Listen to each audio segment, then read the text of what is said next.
Volume stress क्या कहता है, जैसे मान लो फुटबॉल है, ठीक है, सपोज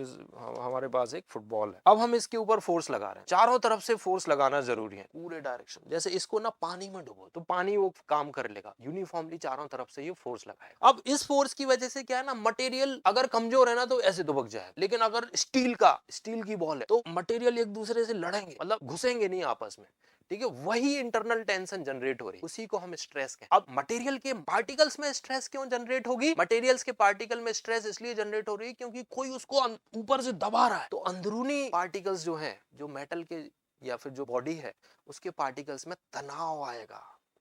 उसी तनाव को हम कहते हैं वॉल्यूमेट्रिक स्ट्रेस, ठीक है। Volumetric stress is this force. अब मैग्नीट्यूड वाइज वो वाला फोर्स और ये फोर्स बराबर हो जाएगा, तो volumetric stress is equal to force upon area. और देखो आप छोटा सा, कोई कहेगा सर नेट फोर्स तो जीरो हो जाएगा, तो आप छोटा सा पैच ले लो, इसके ऊपर डिफाइन कर लो, है ना, जो भी फोर्स है,